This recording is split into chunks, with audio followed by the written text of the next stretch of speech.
Pernahkah kamu merasa pusing, sulit tidur, atau gelisah tanpa sebab yang jelas? Bisa jadi penyebabnya bukan dari dalam tubuhmu, tapi dari gelombang tak terlihat di sekitarmu. Setiap hari, kita tidur di samping HP, bekerja dikelilingi Wi-Fi, dan hidup di bawah bayang-bayang menara 5G. Apa dampaknya pada tubuh kita? Dan bisakah alam menyelamatkan kita? 1. Apa itu EMF dan kenapa harus waspada? EMF atau Electromagnetic Fields adalah gelombang radiasi dari alat elektronik seperti HP, laptop, microwave, Wi-Fi, hingga menara seluler. Meski tidak terasa, tubuh kita menyerapnya setiap hari. EMF dibagi dua jenis, ionizing, seperti sinar X dan radiasi nuklir, non-ionizing, seperti HP dan Wi-Fi. Non-ionizing tidak menghancurkan DNA secara langsung, tapi bukan berarti aman. Studi menunjukkan EMF bisa memicu gangguan biologis jangka panjang. 2. Kerusakan saraf dan otak. Radiasi EMF berpengaruh pada aktivitas listrik di otak. Paparan terus-menerus bisa membuat pelindung otak kita, blood-brain barrier, bocor. Efeknya, kita jadi gampang lelah, sulit fokus, mudah cemas, dan terganggu saat tidur. 3. Risiko kesuburan. Pria dan wanita laki yang sering menyimpan HP di saku celana punya kualitas sperma lebih rendah. Gerakan sperma melemah, bahkan bisa terjadi kerusakan DNA sperma wanita. Paparan EMF bisa memengaruhi keseimbangan hormon, siklus haid, dan risiko komplikasi kehamilan. 4. Apa EMF bisa sebabkan kanker?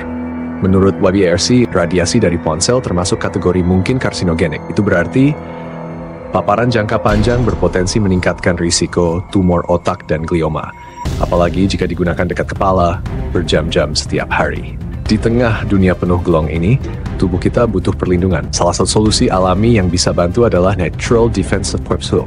Produk herbal ini mengandung ginkgo biloba, ashwagandha, dan gotu kola, yang dikenal secara ilmiah mampu melindungi sel saraf, menenangkan sistem saraf pusat, melawan stres oksidatif akibat radiasi. Kamu bisa dapatkan produknya lewat link di deskripsi video ini. 5. Antioksidan alami, perisai tubuh dari dalam. Beberapa makanan yang bisa bantu tubuh melawan dampak EMF adalah kunyit, kurkumin, jahe, blueberry, brokoli, vitamin C, dan E. Antioksidan ini bekerja sebagai pemadam kebakaran alami dalam tubuh, mengurangi peradangan, dan memperkuat sistem imun. 6. Cara alami lindungi diri dari EMF. Kita tidak bisa menghindari teknologi, tapi kita bisa cerdas menggunakannya. Beberapa cara sederhana tapi efektif.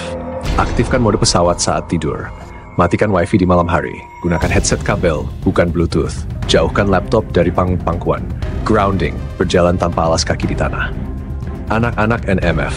Bahaya ganda tulang tengkorak anak lebih tipis, otaknya masih berkembang. Paparan EMF membuat mereka 3 kali lebih rentan dibanding orang dewasa. Solusinya, batasi screen time dan jangan biarkan mereka tidur dekat ponsel. 8. Apakah semua orang rentan?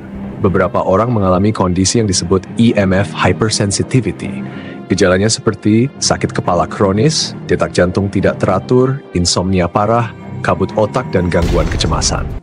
Kita hidup di lautan radiasi. Kita tinggal di dunia yang 24 jam diselimuti sinyal. Dan Jakarta bersama kota seperti Delhi, Lahore, Dhaka, Ulaanbaatar, dan Hotan termasuk daerah dengan tingkat polusi EMF dan udara yang tinggi akibat padatnya kendaraan dan infrastruktur digital.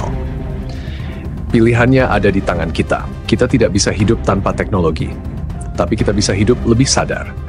Gabungkan gaya hidup sehat dengan perlindungan alami dan bantu tubuhmu beradaptasi.